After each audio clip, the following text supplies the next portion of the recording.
Welcome to 1 Minute to Midnight. I'm Wilfred Cunningham. This week, the Balklan route was closed to refugees and migrants attempting to enter Europe.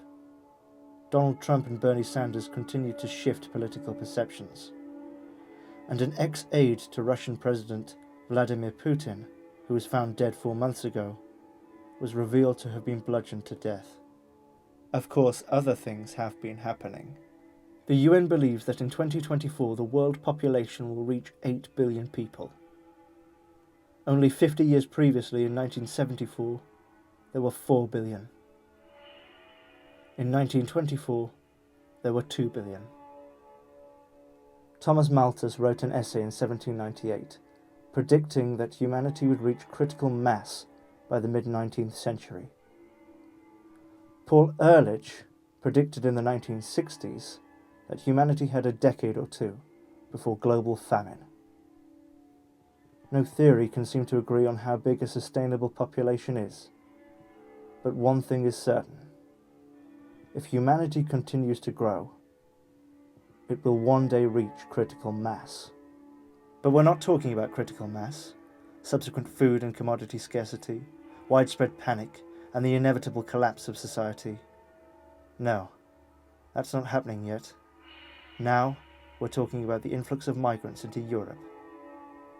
Angela Merkel, the Chancellor of Germany, warned in mid-February that the push by Eastern European states to close their borders to refugees and migrants would not alleviate the situation and would double the pressure on Greece. Sind wir mit unserem europäisch-türkischen Ansatz auf der Basis der EU-Türkei? Are we with our Turkish-European neighbors in terms of fighting the causes of people fleeing and improving the protection of external borders? Do we really want to give up already and close the Greek-Macedonian Bulgarian border, with all the consequences this would have for Greece and the European Union as a whole, and therefore the Schengen area? I will focus all my strength on making the European-Turkish agenda. It's worth it. 3 weeks after that speech, several countries did just that. Austria announced it would limit the number of migrants crossing its borders. Then, Slovenia, Croatia, and Serbia announced they would only accept migrants intending to seek asylum in their countries. Then, Macedonia closed its borders completely. Merkel maintains such closures are wrong and will solve nothing. But the rhetoric from Austria, Serbia, Croatia, and other countries, for now, holds strong. The European Union and Turkey have been thrashing out a deal to locate refugees, with the broad idea being that all migrants without documentation be returned to Turkey. Whether that is retrospective to an agreement being finalised is at the moment unclear. It is coupled with the proposal that all undocumented migrants returned to Turkey will see one Syrian from Turkey resettled in the EU. This proposal has yet to be made, and as it stands may not be legal under international law.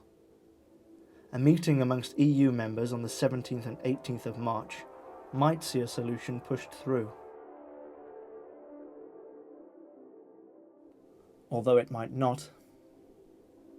In 2015, the number of people claiming asylum in the European Union doubled the 2014 number to 1.3 million. Currently, there are an estimated 2.7 million refugees living in camps in Turkey. The messaging around the crisis is often emotional, confused, and fearful. Some claim that the people are economic migrants, not refugees. Others that the blocking by European nations of the movement of these people is an indication of racism or Islamophobia. There will of course be economic migrants in any large group of refugees, but the disruption and danger of these asylum seekers' home, the Middle East, is indisputable. ISIS, or ISIL, have executed and tortured unarmed civilians, and any who oppose their Wahhabist or Salafist regime, and have essentially created a total war that has enveloped the region and threatened to ruin it for a generation. As of February, US intelligence estimates there to be 19 to 25,000 ISIS combatants in Iraq and Syria. Funded by anonymous or undisclosed benefactors, and for now not attrited enough to clearly damage their operating capability, the refugees flooding into Europe will not be able to safely return anytime soon. The crisis could threaten the European and global economy. It could push Greece out of the EU and mean living in concentrated and unsafe refugee camps for millions of people. It could also mean the focusing of anti-immigration movements across Europe and elsewhere. The US election is more than half a year away, but the race for the Democratic and particularly the Republican Party nomination has already dominated news across the world. Vermont Senator Bernie Sanders trails behind his only opponent in the Democratic primaries, Hillary Clinton. Businessman Donald Trump leads the Republican primaries and for now looks set to take the nomination. Both Donald Trump and Bernie Sanders are political outsiders. Only a year ago, other politicians and pundits may have said that the current situation was unlikely or impossible. Donald Trump has no experience of political office, and his aggressive rhetoric and anti-immigration stance was condemned by his rivals. Bernie Sanders is an American senator who calls himself a socialist. He wants to greatly raise taxes for the rich, to rates similar to those seen in the 1950s and 60s. Yet both have done well, and could conceivably face each other in an election that might be the most polarizing in living memory. The candidate is considered a political outsider by all the pundits. He's tapping into the anger of the voters, delivers a populist message. He believes everyone in the country should have health care. He advocates for hedge fund managers to pay higher taxes. He's drawing thousands of people at his rallies and bringing in a lot of new voters to the political process. And he's not beholden to any super... Who am I describing? Or any special interests or any donors. You're describing Donald Trump. Actually, I was describing Bernie Sanders. Could their appeal be because of a sense of authenticity? Both saying things most in the political world could or would not say, and the electorate are tired of what are perceived to be well-media-managed career politicians. Is it their radical ideas that have caught the public's imagination, and a desire to change, and evolve from what is often characterized as a deadlocked and broken political system? If ever elected, both Trump and Sanders could be halted by Congress. Then they may have to do as Obama and employ executive powers.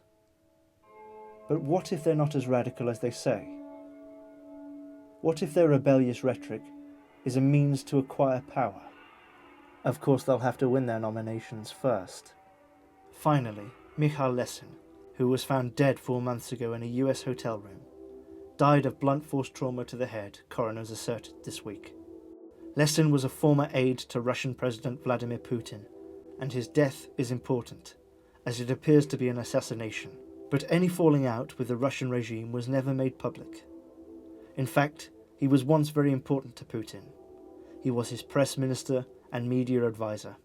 Maybe his murder wasn't politically motivated, but if it was, it has to be asked who ordered it and why. In 2014, Roger Wicker, senator for Mississippi, called for a money laundering investigation into Lesin. Reasons for his death remain unclear, but if he was working against the interests of the Kremlin, or more specifically, Putin, he would join a long list of dissidents and opponents of the ex-FSB head to have been assassinated. Some include the following. Sergei Yushchenkov was vice chair of a commission investigating claims the Russian intelligence services had, under Putin, planted bombs inside apartment buildings to create support for Russia's war in Chechnya. He was shot in 2003. Later in the same year, Yuri Chikashkin, a vocal opponent of Putin and member of the same commission, died from a mystery illness akin to radiation poisoning. Nikolai Gerenkom, a prominent human rights defender and professor of ethnology, was shot in his home in 2004. Paul Klebnikov was a journalist investigating political and business corruption and was known for his exposés of billionaire and political kingmaker Boris Berezovsky. He was machine-gunned in 2003. Berezovsky, in turn, was killed with a ligature in his home in England in 2013, although his death may have been a suicide. Andrei Kozlov, who was attempting to end money laundering in Russia's central bank, of which he was first deputy, was shot in 2006. Anna Politkovskaya was a human rights activist and outspoken critic of the Russian regime, and particularly Putin. She was shot a month after Kozlov. Another month after Politkovskaya, Alexander Litvinenko, an FSB defector, informer to the British Secret Intelligence Service, and critic of Putin, died from radiation poisoning. Stanislav Markelov, a human rights lawyer, was shot as he left a press conference in which he stated his intention of suing the Russian government in 2009. Anastasia Barbabova was also killed at the same time, possibly while trying to pursue the assassin. Gadzhimrat Kamalov, an investigative journalist who reported on both corruption and Islamic insurgency in Dagestan, was shot dead in 2011. Ahmed Nabiyev, another journalist and vocal critic of local law enforcement, was shot dead in 2013. Timur Kuashev, who had written about human rights violations by security forces and criticised Russian foreign policy toward Ukraine, was abducted in 2014 and later found dead, with no visible signs of violence on his body. Some may say it sounds as if the Cold War never ended. In 2010, ex-British intelligence officer and writer of such novels as Tinker Tailor Soldier Spy, John le Carre, asserted that during the Cold War, the British intelligence services had assassinated people. But, during the time it has taken me to speak this sentence, 17 people across the world have died from numerous causes. So, until next time, goodbye, and try to remain calm.